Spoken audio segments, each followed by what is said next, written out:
कर्मक क्या है? कर्मक नाम आपने सुना होगा, मलिक मोहम्मद जायसी। मलिक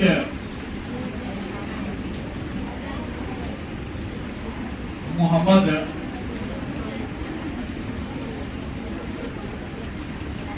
जायसी की रचना है। और स्रोत की बात करें कि कहां से लिया गया है, पद्मावत से लिया गया। कहां से? पद्मावत नामक किताब से कर्मक नामक जो कविता, जो पद है, उसको लिया गया है। आपको बता दें कि जो कर्मक है किस किताब से लिया गया है? पद्मावत। और कर्मक के लेखक कौन है? मलिक मोहम्मद जायसी। मलिक मोहम्मद जायसी के जन्म की बात करें तो संभवतः इनका जन्म 1492 ईस्वी, और 1492 ईस्वी का मतलब है 15वीं शताब्दी के अंतिम दशक। संभवतः इनका जन्म 1492 ईस्वी में उत्तर प्रदेश के कौन जिला? मेरठ जिला। कौन जिला? जायस नगर। इस नगर में, उत्तर प्रदेश के मेरठ जिला के जायस नगर में संभव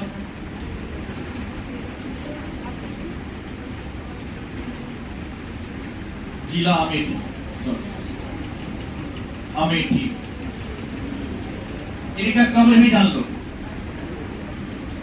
मरने के बाद इनको जहां दफनाया हुआ अमेठी में। कब्र कहां है? अमेठी में। उत्तर प्रदेश के अमेठी जिला के जायस नगर में इनका जन्म हुआ था।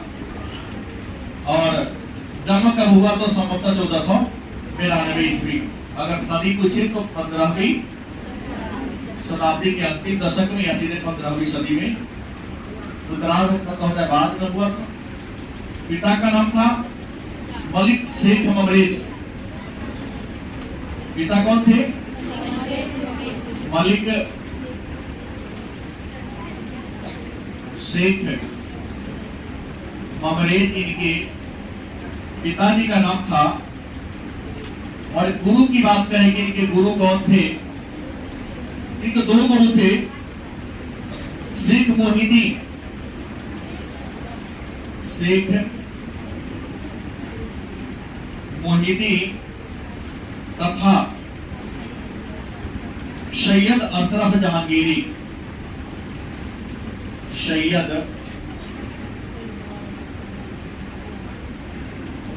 अशरफ जहांगीरी, ये इनके क्या थे? गुरु थे। इनके बारे में कहा जाता है कि पहली बात जान लो कि कैसे कवि थे। तो कवि के रूप में ये प्रेम पीर के कवि थे। इसके और प्रेम पीर के साथ साथ ये दरबारी कवि थे। कैसे कवि थे? दरबारी का मतलब था किसी राजा के दरबार में रहते थे। और आप लोग जान रहे हैं कि किनके दरबार में रहे, किनके दरबार में थे? ये बलबन के दरबार में भी कुछ दिन रहे। दिल्ली के राजा कौन थे? बलबन, गुलाम वंश के महान शासकों में से एक, जिन्होंने भारत में पहली बार सजदा और पैगोश की परंपरा शुरू किया, नवरोज की परंपरा शुरू किया।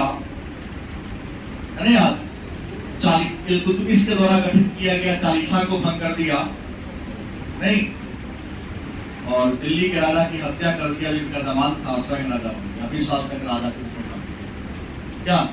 और भारत में रक्त और लौह की नीति का शुरुआत इसी बलबन। कुछ दिनों तक बलबन के दरबार में अपने पिताजी के साथ काम किया, और बलबन के साथ एक और राजा के दरबार में काम किए। फिल्म आप लोगों ने देखा होगा, अलाउद्दीन खिलजी। इसके अलाउद्दीन खिलजी, जो खिलजी वंश के सबसे महान राजा थे। नाम सुना होगा आपने, अलाउद्दीन खिलजी, जो खिलजी वंश के सबसे महान राजा थे, जिन्होंने अपने ससुर जलालुद्दीन फिरोज खिलजी की हत्या करके सत्ता को प्राप्त किया।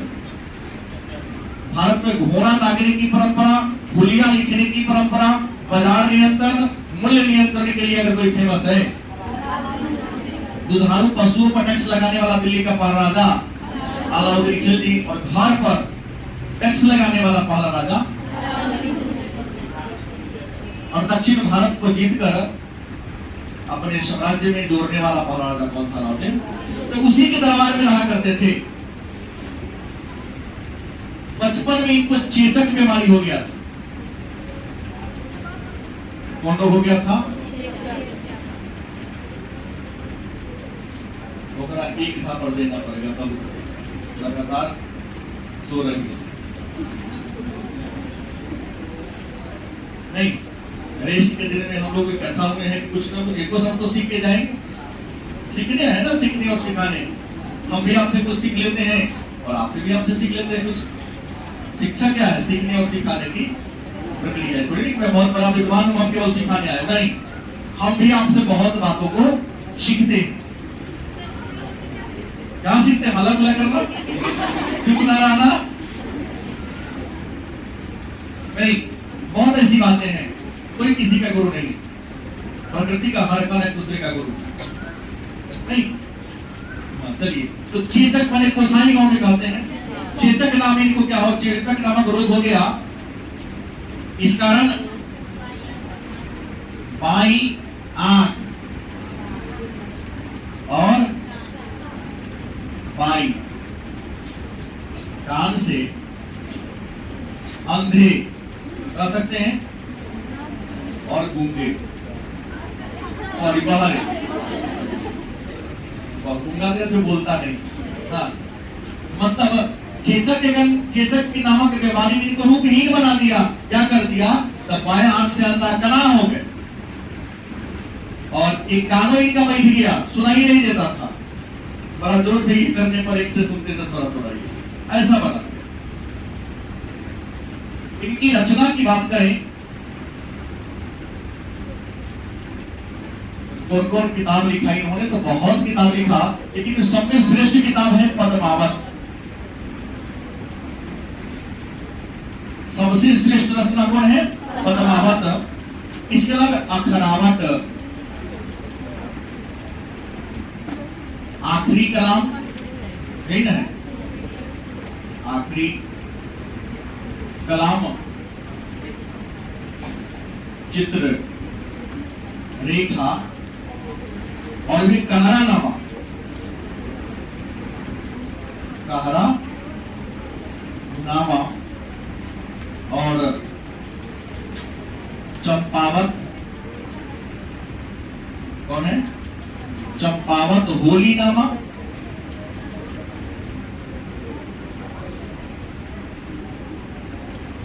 इतरावत,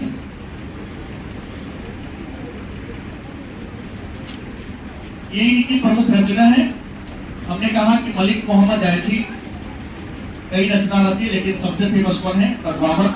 इन्हें प्रेम पीर का कवि कहा जाता है। ये दरबारी कवि थे। दरबारी कवि उसे कहते जो किसी राजा के दरबार में रहते हैं या निवास करते हैं। भाषा की बात करें, ये भाषा में अवधी भाषा के कवि। किस भाषा के? अवधी भाषा की कवि थे। और ये जो पद्मावत है, इसको दोहा चौपाई से लिखा गया। दोहा चौपाई शैली में, मतलब पद्मावत की शैली लिखा गया है, दोहा चौपाई शैली में लिखा गया है। और ये जो पद्मावत है ना, इस प्रेम कथा है। पद्मावत कैसी कथा है? पद्मावत जो है वह प्रेम कथा है। इसकी प्रेम कथा तो श्रीलंका की राजकुमारी, इसकी श्रीलंका को सिंहलद्वीप कहा जाता था। श्रीलंका की राजकुमारी पद्मावती, और भारत के राजस्थान राज्य में राजा था कौन? राज्य था कौन? चित्तौड़। चित्तौड़ के राजा थे रतन सेन। गलती सही? रतन सेन जो कहां के राजा थे? मेवाड़। कहां के? और मेवाड़ की राजधानी कहां थी? चित्तौड़। मेवाड़ के राजा रतन सेन और सिंघल द्वीप की राजकुमारी पद्मावती। सिंघल द्वीप को वर्तमान में श्रीलंका कहते हैं, श्रीलंका को पहले सिलोन भी कहा जाता, तो अभी इंग्लैंड का गुलाम था। 1948 ईस्वी में वह भी क्या होता है, आजाद हुआ। तो इन्हीं के बारे में चर्चा है। एक बार और देख लेता हूं, फिर कविता सभी लोग खोल के रखेंगे, क्योंकि बोर्ड पर सारे लाइफ को लिख पाना संभव नहीं है, लेकिन बहुत लंबा हो जाएगा। आपके हाथ में पुस्तक है। कर्मक किसने लिखा? मलिक मोहम्मद जैसी। कर्मक क्या है? तो कर्मक है प्रेम कथा। कर्मक क्या है? प्रेम कथा। कर्मक क्या है? किसकी प्रेम कथा है? तो मेवाड़ के राजा रतन सेन या चित्तौड़ के राजा रतन सेन और श्रीलंका की राजकुमारी पद्मावती के प्रेम कथा का वर्णन। मलिक मोहम्मद जैसी ने पद्मावत को दोहा चौपाई शैली में लिखा है। ये स्वयं अवधी भाषा के कवि थे। ये प्रारंभ में बलवन के दरबार में, लेकिन मैक्सिमम टाइम इन्होंने अलाउद्दीन खिलजी के दरबार में क्या किया था, बिताया था। इनका जन्म 1492 ईस्वी में उत्तर प्रदेश के अमेठी जिला के जायस नामक गांव में हुआ। इसलिए टाइटल जोड़ दिया जायसी, अपने गांव के नाम को प्रसिद्ध करने के लिए, फेमस करने के लिए क्या जोड़ दिया, जायसी नाम जोड़ दिया। मरने के बाद इनके दफनाया गया, कब्र की बात करते हैं, जहां पर दफनाया गया उसका नाम क्या, अमेठी। अमेठी भी उत्तर प्रदेश। और मैं पीछे कुछ लोग बैठे हैं, उनसे प्रश्न करूंगा, दो आदमी से, क्योंकि बड़े बड़े लोगों का प्रश्न पूछता है कि भारत के पहले प्रधानमंत्री पंडित जवाहरलाल नेहरू थे, और कहां से चुनाव लड़ते थे? गलत, फूलपुर से। फूलपुर, इलाहाबाद के फूलपुर से। और श्रीमती इंदिरा गांधी, वो भी लगभग 3 बार भारत की प्राइम मिनिस्टर रही, वो कहां से लड़ती थी? बरेली, राय बरेली। हारी तब तो हुआ गाना कि झुमका गिरा रे बरेली के बजाय, हार गई थी। सामान्य व्यक्ति ने हरा दिया था, राजनारायण सिंह ने हरा दिया था। और ये जो अमेठी है, यहां से राजीव गांधी चुनाव लड़ा करते थे। पिछली बार उनका सुपुत्र हार चुका था, तो वायनाड का केरल है ना, वहां से जीते। अब वहीं से लड़ेगा, जानेगा अमेठी वाला हमको अपना चुनेगा। अब खानदानी रियासत में लोकतंत्र गणतंत्र हो गया है, पुलिस तंत्र चलने वाला अब नहीं, जनता प्रणाली का हो क्या नहीं। तो अमेठी जो उत्तर प्रदेश में वहीं का कब्र है, मरने का को दफन दिया गया। मलिक शेख ममरे जिनके पिताजी का नाम और गुरु शेख मोहिदी तथा सैयद अशरफ जहांगीरी थे। चेचक नामक बीमारी हो गया, चेचक नामक बीमारी को कुरूप बना दिया, बदसूरत बना दिया। ये बाई आंख से अंधे हो गए और बाई कान से क्या हो गए। इनकी सबसे श्रेष्ठ रचना पद्मावत, और अन्य रचना में अकरावत, आखिरी कलाम, चित्ररेखा, कहरानामा, चंपावत, होलीनामा और इंद्रावत। अभी जो आपके पुस्तक में 2 पद दिया गया है ना, मात्र 2 ही पद। ये जो पहला है पद्मावत की शुरुआत तर्क से लिया गया है, जो दूसरा है ना एक अंतिम है। पद्मावत के शुरू का नंबर दोहा से, भाग से पहला खंड है, जो दूसरा है ना अंतिम वाला हिस्सा से इसको लिया गया। मैं बता दूं, पहले पद में मलिक मोहम्मद जैसी ने अपने गुणों के बारे में, अपनी विशेषताओं के बारे में जिक्र किया है, और दूसरे पद में मलिक मोहम्मद जैसी ने क्या किया है, रानी पद्मावती, राजा रतन सेन और अलाउद्दीन खिलजी के बारे में क्या किया है, लिखा। ठीक है, तो आइए पहले पद को हम लोग पहले पढ़ते हैं, उसके हर शब्द के अर्थ को जानने का प्रयास करेंगे। सभी लोग अपने अपने पुस्तक को देखो। लिखा है, एक नयन कवि मोहम्मद गुनी, सोई विमोहा जेई कवि सुनी। क्या है? एक नयन कवि मोहम्मद गुनी। एक मन एक होता है, नयन मन आंख होता है। मतलब एक आंख से कवि कौन? मलिक मोहम्मद जैसी बड़ी गुनी। एक नयन कवि मोहम्मद गुनी, मतलब एक आंख होते हुए भी मलिक मोहम्मद जैसी बड़ी गुनी। सोई भी मोहम्मद जेई कवि सुनी, जो भी सुना हमसे क्या हो गया? मोहित हो गया। चांद जैसे जग विधिया बतारा, चांद जैसे जग विधिया बतारा, मतलब चंद्रमा के समान विधाता ने, भगवान ने हमको धरती पर क्या है अवतरित किया, उतारा है। दिन है कलंक किन्न उजियारा, लेकिन हमें कलंकी बनाकर भी नाम करो सकते बनाया ना कलंकी। कलंकी क्या करती है भाई? चेचक नहीं, आंख का दूर लेके कलंकी बना दिया ना, लेकिन कलंकित करके भी मेरे नाम को रोशन किया। ऐसी गुण देती है हमारे अंदर। इंसान की पहचान उनके नाम से नहीं बल्कि उसके गुणों से होती है। गलत से जग सूझाए कहीं नहीं रहा। कभी कहते हैं जग माने संसार, मैं एक ही आंख से पूरे जग को, पूरे संसार को देखी। जग सूझाए कहीं नहीं रहा मतलब एक ही आंख से मैं पूरे जग को, पूरे संसार को क्या करता हूँ? देख लेता हूँ। उवा सुख अस नकतन महा, मतलब हमारा जो एक आंख है वो 27 नक्षत्र में शुक्र ग्रह के समय। नक्षत्र कितने हैं? 27 नक्षत्र कितने हैं? और एक नक्षत्र दिवस बराबर 14 दिन होता है ना। नक्षत्र कितने हैं? 27 और एक नक्षत्र दिवस। तब तक कभी कभी आप लोग गलती करते हैं तो मम्मी करे बड़ा नक्षत्र में तो मतलब 14 दिनों की अवधि तो 14 दिन में कोना में हो गया, आश्रेषा में, कि रेवती में हो गया, कि हथिया में हो गया, कि पुनर्वसु में हो गया।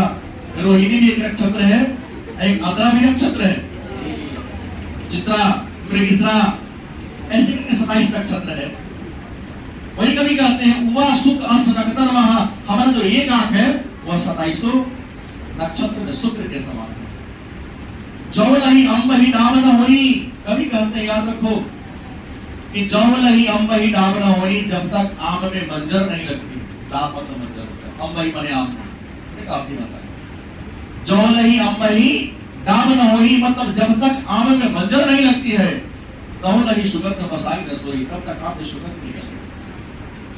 आप 2 महीना पहले आम के वृक्ष के नीचे जाते, कुछ मन पड़ता, बात तो यह के जगले की सुंदर कभी ला के देखो कितनी सुंदर पेस्ट आपके नाकों तक या जीवा तक भी जाएगी, बड़ा सुगंध अच्छा लगता है। मतलब जब तक आम में मंजर नहीं लगती है तब तक आम में सुगंध नहीं आता है।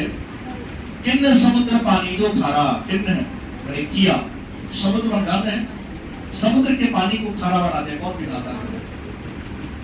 समुद्र के पानी को नमकीन। देखो परमात्मा, अगर तुम्हारे लाइफ में बहुत अधिक परेशानी आ रही तो घबराओ नहीं। सुख है तो दुख आएगा, दुख है तो सुख। बस गीता के ग्रंथ बार-बार याद रखो, कर्मण्येवाधिकार अस्ते मा फले सुखदा मा कर्म फल हेतु भूमा ती संगतो स्वकर्मणि।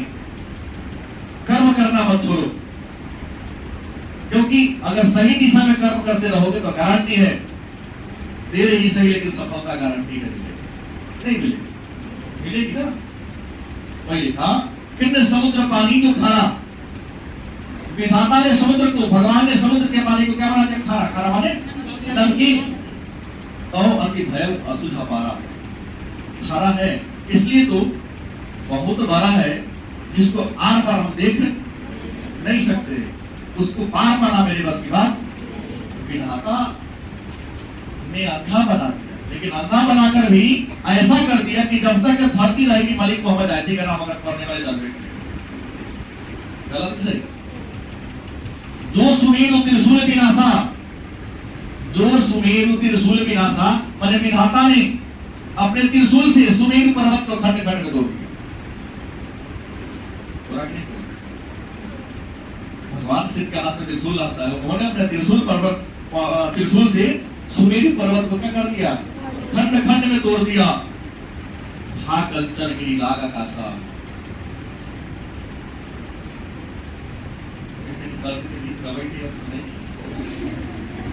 जिसको मन है आराम करो, कोई दिक्कत नहीं। अर्जुन का 12 बजे मैंने कहा जो सुमेरु त्रिशूल बना विनाशा, जिस विधाता ने अपने त्रिशूल से सुमेरु पर्वत को क्या कर दिया है? नष्ट कर दिया है। हा कंचन गिरी लागा कासा, आदो सोना के समान चमकते हुए आकाश के समान। याद रखिए, जीवन में जब तक तकलीफ नहीं होगी ना, तब तक आप नहीं कर सकते हैं। और एक बात याद रखो, हमने संस्कृत में का श्लोक पढ़ा, यथा चतुर्वी कनकः परीक्षते निर्गच्छेदं तापदारणैः तथा पुरुषं परीक्षते शीलेन कर्मेण गुणेन धर्मेण। परीक्षा हमेशा अच्छे लोगों के लिए जाती है, कहते गांव में नाइयों का आंकड़ा बीमारी न छुदा न करता है। हम देहाती आदमी हैं, नहीं करता है, करता ही है। और आप लोग अमेरिका थोड़ी ना, आप लोग कौन गाँव से हैं? सीतामढ़ी गाँव नहीं, गाँव है भाई, शहर नहीं। आज भी गाँव पे गुजरता हूँ, कहीं बोला मेला खाता देखो तो गाँव वाला चल मेन शहर के बोलना होगा, हंस नहीं रहा हूँ। आप लोगों के पैदा होने से 15 साल पहले से सीतामढ़ी में बैठा था। सही कितना बार के लोग पापा मिलने आते तो अपना सुन में छोड़े नहीं गए। मैंने ये कहा कि जीवन में कष्ट होगी तभी कुछ होगा। जैसी छोटी सी कथा मैं आपको बता रहा हूँ। एक मूर्तिकार था, रोजगार की तलाश में शहर की ओर जा रहा। एक मूर्तिकार, पर तो मूर्ति बनाने वाले को हम मूर्तिकार कहते हैं। वो मूर्ति बनाने के लिए शहर की ओर जा रहा था। गर्मी का दिन था, जंगल के रास्ते से जा रहा था। जाने के कारण वो क्या होता थक जाता है। एक वृक्ष के नीचे क्या होता है, पेड़ के नीचे बैठ जाता है। देखा कि अगल बगल में दो पत्थर पड़ा हुआ है, निकाला अपने झोला से छेनी और हथेली। एक पत्थर को लगा कि इसको कुछ डिजाइन बना देते हैं। कुछ कुछ करते रहेंगे तो मन लगेगा। अकेला रहो, कुछ करते रहो तो मन लगेगा। अकेला रहो, कुछ नहीं करो, दिन बोर हो जाएगा, बेकार हो जाएगा। जैसे पत्थर को खाया, छेनी तो चलाया, पर यार मुझे छोड़ दो, मैं जैसा वैसा। आपको दर्द सहने की क्षमता नहीं, प्रहार करो थोड़ी से छेक दिया। दूसरा पत्थर को उठाया, उस पर छेनी हथौड़ी से अपने कला को उकेरना शुरू कर दिया। पत्थर कुछ विरोध नहीं किया, बड़ा सुंदर मूर्ति। निकला वहां से, बगल के गांव से होकर शहर की ओर जा रहा था। बगल में एक छोटा सा गांव था जहां बड़ा सुंदर भव्य मंदिर बन चुका था। लोग मूर्ति खरीदने शहर की ओर जा रहा था। इसको देख लिया, अरे मूर्तिकार साहब है, तो आपके दुकान की ओर ही आ रहा था, आपके घर मिलता, एक मूर्ति बना दीजिए इस मंदिर के लिए। मूर्तिकार ने कहा कि बगल के जंगल में बैठा था, मन नहीं लग रहा था, एक मूर्ति बना गाँव ले लेते, पैसा भी नहीं लगे। गाँव के लोग गए, जंगल में बड़ा सुंदर मूर्ति था, जैसा उसकी चाहत वैसा मूर्ति बना हुआ। मूर्ति को लाया मंदिर में, देखा रे बगल में दुकान होगा, नारियल फोड़ने के लिए पत्थर भी तो चाहिए। एक और पत्थर था, उसको उठा के लाया, मंदिर के बाहर बड़ी सुंदर तरीके से मंदिर का उद्घाटन हुआ। पत्थर की जो मूर्ति बनी थी, दूध से, दही से, घी से, मध से नहीं, गंगा जल से स्नान कराया गया, उसे पवित्र किया गया। अब जब भी पूजा करने आप लोग जैसे लोग जाते, नारियल ले गया पत्थर पर, जय भगवान हनुमान जी फोड़ के डालना, जो भी आता है वो नारियल फोड़ देता, बेचारा को बाहर में कैसे होगा। एक दिन की बात है कि सारे लोग पूजा पाठ करके चल गए। रात्रि का समय था। अंदर वाला मूर्ति रूपी पत्थर, बाहर वाला सिंबल पत्थर बन गया। यार तुम पत्थर, हम भी पत्थर, तुमको लोग दूध चढ़ाता है, मिठाई चढ़ाता है, नहीं अचूहा आपको लग गया करता है, पलहारे करता है। तो उसने कहा कि देखो, हम एक दिन कष्ट सहे, आज हमारी क्या हो रही है, पूजा हो रही है, और तुम उस दिन कष्ट को क्या किया, नहीं सारा जिंदगी भर लाभ है। ये कहानी उदाहरण मूर्ति का जरूर है, लेकिन आपके लाइफ पर अभी बड़ा तकलीफ होता होगा मेरी बातों से, मम्मी की बातों से, पापा जी की बातों से, बेकार आदमी खाली बड़ी लगा। और हमारे बच्चे तो हमसे ज्यादा सीधे रहते हैं, दिक्कत है कि चलता उलता मेरे सामने किसी का नहीं, वही होता जो मैं चाहता। उद्देश्य होता है कि भाई इन 4 साल का आपका समय है, 4 साल जीवन को कष्ट से बिताओ, गारंटी है।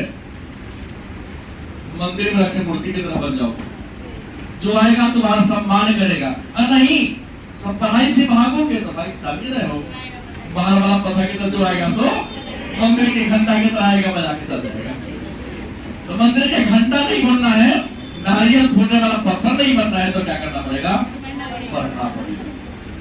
गलत सही, क्योंकि छोटी सी आप कोई भी नौकरी ले लोगे तो जीवन सफल हो जाएगा। दौड़कर नहीं करेगा तो बार बार कुछ करना, ये करने ऊपर हाथ फैलाना होगा, तो नौकरी का हाथ ऊपर रहेगा, नहीं करना। तो यहाँ कवि ने लिखा, जो सुनी त्रिशूल विनाशा, इस विधाता ने सुमेरी पर्वत को अपने त्रिशूल से क्या कर दिया? नष्ट कर दिया। कंचनगिरी लागा का सा, आज वह कंचनगिरी स्वर्ण के समान चमकीला होकर आकाश में क्या हो रहा है? छट रहा है। जौलही हरी कलंक न पारा, कहां तो हो नहीं कंचन कारा। जौलही हरी कलंक न कारा, जब तक घटिया पूछते हैं मिट्टी के बर्तन को सोनार के यहाँ बोल तो लड़की ने बेबे की हुई है, कोई औंठी सोना का या चांदी के फाइल साफ करने के लिए तो क्या करता है? तसला में पानी रहता है, कोई भी रख देता है और उससे कुछ केमिकल लगा के साफ करता है। तो जब साफ करेगा ना तो पायल की जितनी गंदगी है कहाँ बैठ जाएगा? नीचे बैठ जाएगा। छोड़ो दूसरा उदाहरण, तुम्हारे घर में हर दिन पुलो करते उदाहरण क्या है? कपड़ा साफ करते हैं आपको, बाल्टी में पानी डिटर्जेंट को घोल देते हैं, कपड़ा मिला देते हैं, कपड़ा को उठाओ,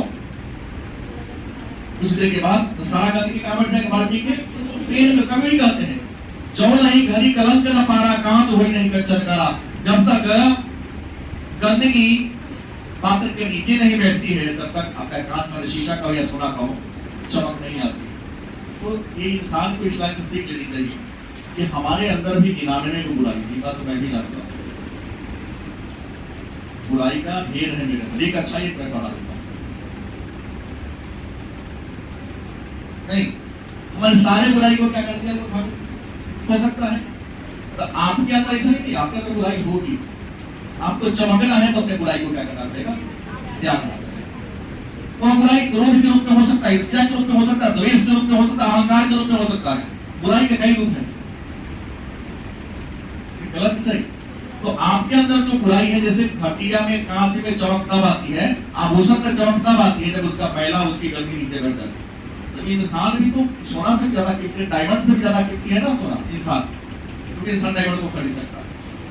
तो आपके अंदर जो बुराई है वह बुराई मैंने कहा ना किसी रूप में हो सकती है, क्रोध के रूप में, ईर्ष्या के रूप में, द्वेष के रूप में, अहंकार के रूप में, कुछ भी रूप में हो सकती है। तो आपको अपने बुराई को क्या करना?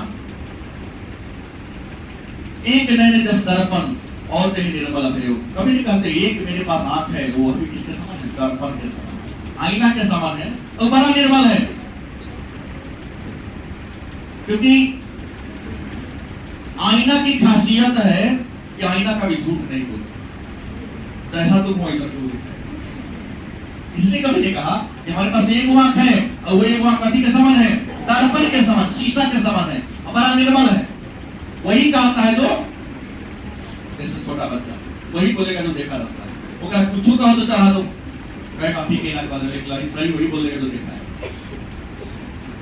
सब लोग बंद कहीं मुख जो वही कई चाहो आ सारे लोग मांगो पैर पकड़ कर या हमारा बात जो इसको एक बार और पढ़ना होगा कि समझ गए?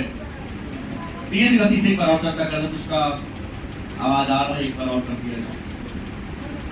एक नैन कभी मोहम्मद गुनी, जोई विमोहा से ही कभी सुनी। मलिक मोहम्मद ऐसी कहते हैं कि एक आंख से हम बहुत होते हुए भी हम बहुत गुनी, क्योंकि जो भी मेरे बारे में सुनता है वो हम पर मोहित हो जाता है। चांद जैसी तक विधिया बताना, दिन कलंक किन मुजियारा। विधाता ने, भगवान ने, परमात्मा ने चंद्रमा के समान हमको धरती पर अवतरित किया। दिन कलंक की मुजियारा, हमको कलंकी बनाकर भी तो चमकीला। जग सुझाए कहीं नहीं रहा, पूरे संसार को मैं एक ही आंख से देख लेता हूँ। हुआ सुख अस्त नक्तर महा, जैसे हमारा एक आंख 27 नक्षत्र में शुक्र के समान। जौलही अम्बही डाम न हुई, कभी कहते हैं मलिक मोहम्मद ऐसी, जब तक आम में डाम नहीं लगती, बंजर नहीं लगती, तौलही सुगंध बसाई रसोई, तब तक आम में सुगंध नहीं आती। किंतु समुद्र पानी जो खारा, विधाता ने समुद्र के पानी को क्या कर दिया? खारा, नमकीन बना दिया। तो अति भयउ असुझ अपारा, इसलिए जो क्या है? असुझ है, अपार है, विशाल। जौलही घड़ी कलंक न पारा, जब तक घड़िया में मैला नहीं बैठती है, कहां तो हुई नहीं कंचन कारा, तब तक हाथ या सोना में चमक। एक नैन दस दर्पण और निर्मल भय काऊ, सब रूपवंत कहीं मुख जो वही कही जाओ। मेरे पास एक आंख है, वह भी दर्पण के समान है, और बड़ा ही निर्मल है, और सारे रूपवान लोग हमारे पीछे हैं और हमारे पैर को पकड़ने। इसमें से कई प्रश्न बनता है, मलिक मोहम्मद ऐसी एक आंख से भी गुणवान है? तो विधाता ने मलिक मोहम्मद को चंद्रमा के समान अवतरित किया है। जब तक आम में बंजर नहीं लगती तब तक उसमें सुगंध नहीं आती है। समुद्र के पानी को विधाता ने क्या कर दिया? खारा बना दिया। भगवान शिव ने त्रिशूल से सुमेरु पर्वत को खंडित कर दिया, और सुमेरु पर्वत गंजनगिरी बनकर आकाश में चढ़ रहा है। और जब तक हड्डियां में मैला नहीं जमा होती तब तक वो चमकता नहीं है। नहीं, और मलिक मोहम्मद जैसी ने अपनी एक आंख की तुलना दर्पण से किया है, और एक आंख वाला क्या है? निर्मल। वही दिखता है जो वास्तव में। आप कहीं कहें कि इसका भाव स्पष्ट करें, पूरा दोहा का अर्थ लिखे, पूरा लिखना होगा कि प्रस्तुत पद हमारे हिंदी साहित्य के पाठ्य पुस्तक के पद खंड के कर्मक शिष्य पाठ से लिया गया है, जिसके मलिक मोहम्मद तब इसका अर्थ लिखिएगा। दूसरा पद है, इसमें हमने पहले ही कहा कि मलिक मोहम्मद ऐसी ने पहले पद में अपने बारे में लिखा है, और दूसरे पद में मलिक मोहम्मद ऐसी ने 3-4 राजाओं, रानी पद्मावती, रतन सेन और अलाउद्दीन खिलजी के बारे में लिखा है। मोहम्मद यही कभी जोरी सुनावा, सुना जो प्रेम पीर गा पावा। क्या? मोहम्मद यही कभी जोरी सुनावा, सुना जो प्रेम पीर गा पावा। पीर गा पावा। मलिक मोहम्मद ऐसी कहते हैं कि हमने इस कविता को जोड़ कर सुनाया है, कहीं से लिख उतार के हैंड राइटिंग कॉपी राइट कर, ऐसा नहीं। हमने इस कविता के हर शब्द को, हर वर्ण को, हर लाइन को जोड़ जोड़ कर सुनाया है। और सुना जो प्रेम पीर का बाबा, और जिसने इस कविता को सुना वो प्रेम का पीर बन गया, माने प्रेम का गुरु। पीर माने गुरु होता है। जोड़ी लाई रकत के लेई, हमने इस कविता को खून के लेई से, रकत माने खून होता है, लेई माने साटने वाला, लेई साटने करते हैं। जोड़ी लाई रकत के लेई, हमने इस कविता को अपने खून के लेई से क्या किया है? साटा है, जोड़ा है। गाढ़ी प्रीति नयन जल गई, और अपने आंसुओं से, आंसुओं के जल से इसे क्या क्या हो गया। औमन जानी कविता स्किन्ना, कवि कहते हैं कि हमने यह जानकर इस कविता को लिखा। औमन जानी कविता स्किन्ना, हमने यह जानकर, यह सोचकर इस कविता को लिखा। मौकू यह रहे जगत मचना, मैं रहूं या ना रहूं, इस जगत में कविता के रूप में हमारी क्या रहेगी? पहचान रहेगी। क्योंकि इंसान तो मर जाता है, इंसान की कृति रह जाती है। कहा सो रतन सेन अस राजा, अब रतन सेन जैसा कोई राजा नहीं है। कहा सुबह अस बुद्धियुक्त राजा, और सुबह जैसा कोई बुद्धिमान व्यक्ति नहीं है जो बुद्धि लेकर क्या हुआ हो, पैदा हुआ। कहा अलाउद्दीन सुल्तानों, अब अलाउद्दीन खिलजी जैसा कोई सुल्तान भी नहीं है। कहा जो राघव लेकिन बखानू, और राघव चेतन जैसा कोई कहानीकार भी, इसी राघव चेतन के बदमाशी से लड़ाई हो गया, क्योंकि राघव चेतन ने अलाउद्दीन खिलजी के सामने बैठकर रानी पद्मावती के नख से लेकर सीखा था कि सुंदरता का वर्णन। इतना बेचैन हो गया कि नहीं, हमको रानी पद्मावती चाहिए, और पद्मावती को प्राप्त करने के लिए ही अलाउद्दीन खिलजी ने चितौरा तय किया। मिली भी नहीं। हालांकि एक बार कहता है कि इसको बंदी बना के ले गया, कि रत्ने सेन को बंदी बना के ले जाते तो हमसे वो ऐसे करेगी, मेरे साथ रुकेगी। कि बंदी बना के ले गया पद्मावती, स्वयं पुरुषों के ड्रेस में उसके जेल से उतरवा के लेके चले। अंत में हारदार अलाउद्दीन खिलजी कहते हैं, भाई तुम तो पद्मावती हमको मिलेगी नहीं, ऐसा करो आईना के माध्यम से दिखा दो कितना सुंदर मैं देखना चाहता हूं। हम उसको डायरेक्ट नहीं देखेंगे, उससे आईना के सामने खड़ा होगी, मैं पीछे से देखूंगा। कोई उसकी इच्छा पूरी नहीं हुई, क्योंकि दूसरी बार जब अलाउद्दीन खिलजी चित्तौड़ पर आक्रमण करता है तो अलाउद्दीन पद्मावती क्या करती है? 2 मीटर जौहर कर ली रहती, क्या करती? जौहर। जौहर होता है आगे में कूद के जल्दी 2 लाइन लिखा है। कहा अलाउद्दीन सुल्तानू, अब अलाउद्दीन खिलजी ऐसा कोई सुल्तान ही नहीं, एक महिला के लिए कितना सेना कटवाती। कहा सो राघव लेकिन बखानो, राघव चेतन जैसा कोई कहानीकारों नहीं है। तो सुंदर कविता कहानी को कहें, कहां स्वरूप पद्मावती रानी, अब पद्मावती जैसा कोई सुंदर रानी भी नहीं है। कोई न रहा जग रही कहानी, संसार में कोई नहीं। क्या है केवल उसकी, जो कविता के रूप में आपको सुना रहा हूं। धनी सो पुरुष जस की रति जासु, मैंने धन्य है वह पुरुष जिसने इस कृति को गाया है। हम नहीं गा रहा तो पढ़ रहा हूं। गाया कौन है? मलिक मोहम्मद। ऐसे धन्य है जो पुरुष जस की रति जासु, धन्य है वह पुरुष जिसने इस कृति को क्या क्या गाया है।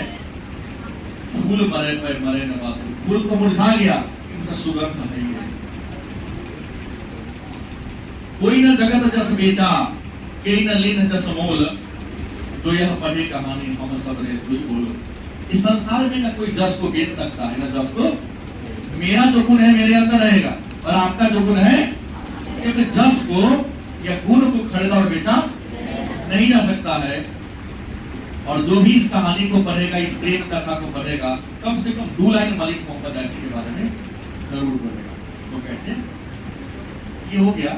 मैंने कहा कि कुछ मॉर्निंग वाला जो 5 से 6 के बच्चे हैं, लड़कियां हैं, अगर वो चाहें वहां जाके